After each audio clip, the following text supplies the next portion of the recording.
नमस्कार, मैं हूं राकेश भट्ट। आप देख रहे हैं पावर ऑफ नेशन।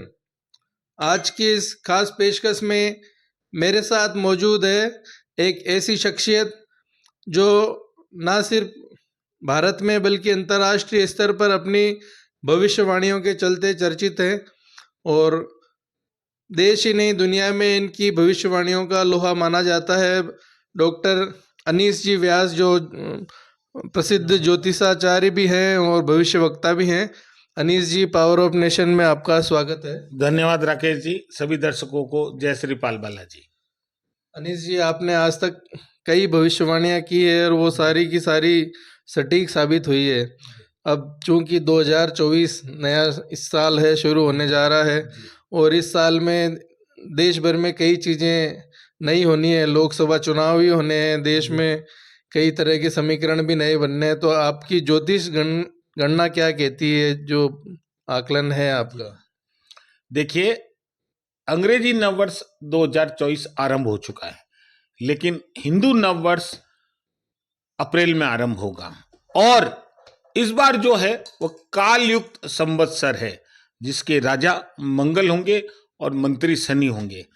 यह साल हम सबके लिए बेहद खुशियों भरा है, क्योंकि 2024 को जोड़ते हैं तो उसका अंक 8 बनता है। 8 यानी शनि होता है, 1 यानी सूर्य होता है और 9 यानी मंगल होता है। शनि कर्म के अनुसार रिजल्ट देते हैं। और जैसा कि अभी राकेश जी ने मेरे से एक प्रश्न किया कि 2024 के अनुसार क्या भविष्यवाणी क्या रहेगा, तो मैं आप सभी को बताना चाहूंगा कि विश्व में जो हमारे प्रधानमंत्री मोदी हैं उनकी साख और बढ़ेगी। 2024 और 29 के जो लोकसभा चुनाव होंगे उनमें भाजपा की सरकार बनेगी। संक्रमण की जो बीमारियां हो रही है उसके लिए इस बार नया संक्रमण रोकने का टीका आएगा। और जो लाइलाज बीमारियां हैं जैसे कि कैंसर, जीभ का, मुंह का, लार का, इन सब के कैंसर का टीका आएगा। मौजूदा जो देश की अर्थव्यवस्था है वो बहुत अच्छी बनेगी, देश बहुत तरक्की करेगा और जो महंगाई है उनमें बहुत कमी आएगी। इसके अलावा प्रशासनिक ढांचा, जो आईएएस आईपीएस होते हैं, ये कैडर के लोग, ये प्रशासनिक ढांचा बहुत मजबूत होगा। और जब प्रशासनिक ढांचा मजबूत होगा तो देश निश्चित रूप से तरक्की करेगा। और सबसे इंपॉर्टेंट बात, लोगों में जो एक दूसरे के प्रति राग द्वेष है वो इस बार कम होगा। मंगल ऊर्जा का प्रतीक है और शनि जो है वो जॉब भी देता है, दुख भी देता है और मृत्यु देता है, लेकिन शनि ग्रहों में न्यायाधीश है। इसलिए इस बार मंगल और शनि यानी राजा और मंत्री मिलके प्रजा के साथ बहुत अच्छा कार्य करेंगे। यानी प्रजा में उत्साह रहेगा, जनता हर कार्य में बढ़ चढ़कर भाग लेगी। लेकिन इस साल लोगों का रुझान अध्यात्म, धर्म के प्रति, ईश्वर के प्रति बहुत ज्यादा रहेगा और एक देश में अलग माहौल बनेगा, क्योंकि इस बार राम मंदिर की स्थापना हो रही है। तो राम मंदिर की स्थापना को देखते हुए एक जो हमारे भारत में एक जो धर्म और संस्कृति, सभ्यता, संस्कृति है वह काफी बड़े लेवल पे आएगी और देश में मैं कह सकता हूं एक राम राज्य की स्थापना होगी। और कुल मिला के ये 2024 चुनौती वाला रहेगा, लेकिन ये चुनौतियां धीरे धीरे समाप्त होगी और मंगल के राजा होने से लोगों में जो उत्साह है वह निरंतर कायम रहेगा, धर्म के प्रति विश्वास भी रहेगा और सबसे इंपॉर्टेंट बात, लोग एक दूसरे का सम्मान करेंगे। एक दूसरे के प्रति जो भी उनके मन में राग द्वेष है वो सब समाप्त हो जाएगा। लोगों को नए नए रोजगार मिलेंगे। बालिका शिक्षा पर बहुत ज्यादा जोर रहेगा। और लोकसभा जो इलेक्शन की हम बात करते हैं तो इस बार महिलाओं को और युवाओं को मौका मिलेगा। जो पुराने, जो कह सकते हैं कि बुजुर्ग नेता है, उनकी सीट जाने का खतरा रहेगा।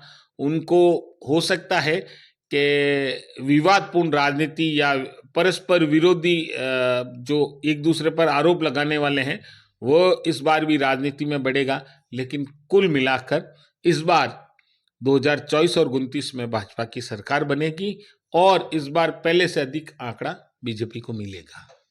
अनीश जी, आपने वाकई में बहुत बड़ी भविष्यवाणी की है, क्योंकि इंडिया अलायंस जो है उन्होंने तो पूरी तैयारी कर रखी है कि किसी भी तरह से 24 में मोदी को रोका जाए, लेकिन जिस तरह से आपकी भविष्यवाणी है ये रथ रुकने वाला नहीं है, ऐसा लगता है। देखिए, मैं आपके सभी दर्शकों को एक बहुत इंपॉर्टेंट बात बताना चाहता हूँ। उसके बारे में मैं पहले आपको बता दूं, ज्योतिष डराने के लिए नहीं, डर को भगाने का अचूक अस्त्र है। परेशानी या समस्या कितनी भी ताकतवर क्यों ना हो, उसका निवारण उससे अधिक ताकतवर होता है और ईश्वर की आराधना सभी दोषों को दूर करती है। लेकिन ये बात सच है राकेश जी, कि इस बार ये रथ तो रुकने वाला नहीं है। बस मुझे एक बात की चिंता है कि ये रथ तो नहीं रुकेगा, लेकिन जो विपक्षी दल है वो थोड़ी सी घटिया स्तर की राजनीति कर सकते हैं, आरोप प्रत्यारोप का दौर ज्यादा रहेगा।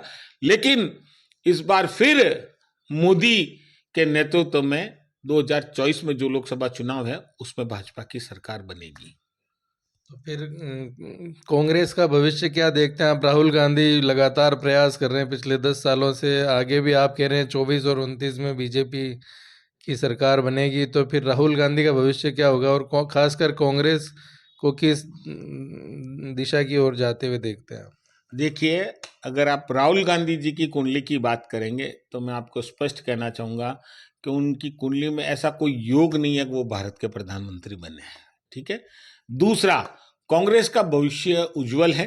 कांग्रेस पहले के मुकाबले में थोड़ी अधिक मजबूत होगी, लेकिन विपक्ष की भूमिका में ही रहेगी और विपक्ष की भूमिका में कई जो राजनीतिक पार्टियां हैं वो मिलकर विपक्ष की भूमिका में बैठेगी।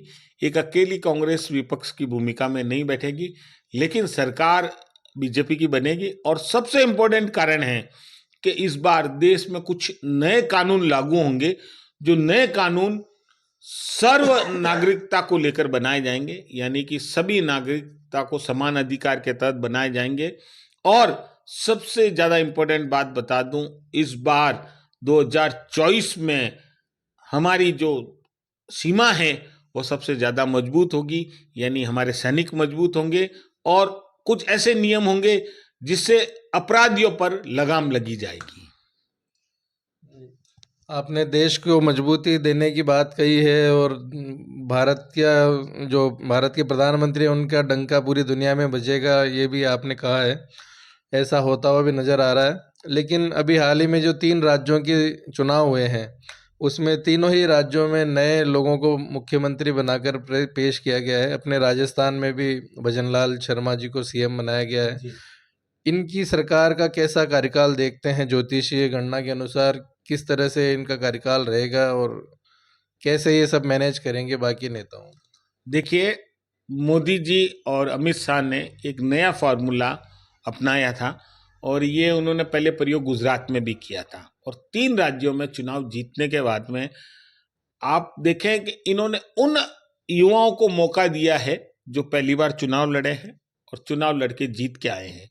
इसके अलावा आपने जब चुनाव हुए थे विधानसभा के, आपने देखा कि कम से कम 60% जो है वो नए युवाओं को मौका दिया गया था। और राजस्थान में जिन्होंने पहली बार चुनाव जीता और उनको मुख्यमंत्री बनाया और उसके बाद में जीरो टॉलरेंस की नीति पर काम किया जा रहा है, यानी कि मोदी जी ये स्पष्ट कर चुके हैं कि इस बार सब कुछ नया होगा, नया भारत होगा और उसके साथ में नए संविधान होंगे, नए कानून होंगे और लोगों की सोच नई होगी। जहां लोगों की सोच नहीं होती है वहां आप देखिए देश तरक्की करता ही करता है, देश विकासशील होता ही होता है और देश में नए नए इंफ्रास्ट्रक्चर होते हैं। आप देखिए सड़कों का कितना तेजी से बढ़िया काम हुआ। आप जयपुर और दिल्ली 2.5 घंटे पहुंच रहे हैं, जहां दिल्ली पहुंचने के लिए आपको 5 घंटे लगते थे। तो देखिए आज देश में विकास की जरूरत है और विकास के रूप में मोदी जी काम कर रहे हैं। और जो उनकी कुंडली के बारे में अगर मैंने प्रेडिक्शन किया है तो 2020 में मैंने एक बहुत बड़ा प्रेडिक्शन किया था और मेरी भविष्यवाणी सच भी साबित हुई थी, जब मैंने कहा था आने वाले कई सालों के लिए मोदी जी हमारे प्रधानमंत्री है और मैं ईश्वर से प्रार्थना करता हूँ उनका स्वास्थ्य इस बात की इजाजत दे। तो देखिए 2020 के चुनाव के बाद में अब 2024 के चुनाव में फिर मोदी जी आ रहे हैं। फिर भी मैं ईश्वर से कहता हूं कि उनकी कुंडली के अकॉर्डिंगली उनका स्वास्थ्य ठीक रहे और हम चाहते हैं कि ऐसे प्रधानमंत्री हम सबको मिले। अनीश जी, आपने राम राज्य की बात कही है, राम मंदिर बनने जा रहा है। आप स्वयं भी हनुमान जी के भक्त हैं और पूरे देश में हनुमान जी का भी डंका बज रहा है, तो किस तरह से हनुमान जी की साधना करके लोगों को फायदा मिल सकता है, इस बारे में कुछ आप हमारे दर्शकों को बताना चाहें। देखिए, हनुमान जी के बारे में कहा जाता है, कवन सु काज कठिन जगमाई, जो नहीं होए तात तुम पाई। राम जी के सारे काम हनुमान जी ने किए हैं और हनुमान जी शिव के अवतार है। अगर आप हनुमान जी की आराधना करते हैं तो आप सुबह और शाम अपने घर में हनुमान जी की तस्वीर, मूर्ति, कैलेंडर, फोटो के समक्ष सरसों के तेल का दीपक जलाएं और उसमें फूल जोत का प्रयोग करें। लंबी बात नहीं करें, फूल जोत का प्रयोग करें और सरसों का तेल का दीपक जलाएं। आप अपने घर में 7 दिन ये प्रयोग करके देखें, आपके घर से पूरी नेगेटिव ऊर्जा समाप्त हो जाएगी, आपको बल बुद्धि विद्या मिलेगा, आपके घर में सुख शांति समृद्धि रहेगी। तो हनुमान जी हर संकट का निवारण करते हैं, इसीलिए उन्हें संकट मोचन कहा जाता है। और जहां राम राज्य की बात है, तो मैं पावर ऑफ नेशन के सभी दर्शकों से ये निवेदन करता हूं कि जिस दिन भगवान राम के मंदिर की स्थापना यानी कि 22 जनवरी को ये कार्य हो रहा है, उस दिन आप सभी अपने घर में 9 दीपक सरसों के तेल के अवश्य जलाएं और राम राज्य की स्थापना हर्षोल्लास से मनाएं। उस दिन आप दीपावली जरूर मनाएं, क्योंकि 500 वर्षों बाद हमारे राम जी घर आ रहे हैं, यानी कि अपने मंदिर में स्थापित हो रहे हैं। अनीस जी, अंतिम सवाल। कई ऐसे लोग हैं जो परेशान रहते हैं, जिनको अपने पारिवारिक परेशानियों से निजात मिलने के लिए कोई अच्छा भविष्य वक्ता या ज्योतिषी उनको नज़र नहीं आता है और वो लोग परेशान होते हैं। आप सबकी कुंडलियां भी देखते हैं, सबको उपाय भी बताते हैं, तो आप अपने कोई ऐसे नंबर यदि आप साझा करें जिनसे हमारे दर्शकों को सुविधा मिले और वो आपसे संपर्क कर सकें। देखिए राकेश जी, आपका बहुत बहुत धन्यवाद, आपने ये दर्शकों के लिए सोचा है। देखिए, पाल बालाजी ज्योतिष संस्थान के नाम पे हमारा ज्योतिष कार्यालय है। पाल बालाजी का मंदिर जोधपुर में है और मुच्छों वाले बालाजी हैं, उनके बारे में कहा जाता है कि उस दरबार से आज तक कोई खाली नहीं गया। तो मैं जो कुछ भी हूँ आज उनकी बदौलत हूँ। और मैं आप सबसे कहना चाहूँगा, अगर आपके जीवन में कोई परेशानी है तो आप हमारा नंबर नोट करें, हमारे यूट्यूब चैनल को सब्सक्राइब करें। पाल बालाजी ज्योतिष संस्थान के नाम से हमारे यूट्यूब चैनल है और आप अनीश व्यास के नाम पे फेसबुक या ट्विटर या इंस्टाग्राम पे मुझे सर्च कर सकते हैं। मेरा नंबर नोट करें, 9460872809। जय श्री पाल बालाजी। तो ये थे डॉक्टर अनीश व्यास, जो अंतर्राष्ट्रीय भविष्य वक्ता हैं, जिन्होंने बताया कि साल 2024 ही नहीं, आने वाले 5 साल बाद 2029 में भी बीजेपी की बहुमत से सरकार बनेगी और प्रधानमंत्री नरेंद्र मोदी के नेतृत्व में हमारा देश पूरी दुनिया में अपना डंका बजाएगा और उन्नति के सर्वोच्च शिखर पर पहुंचेगा। Rakesh Bhatt, power of nation.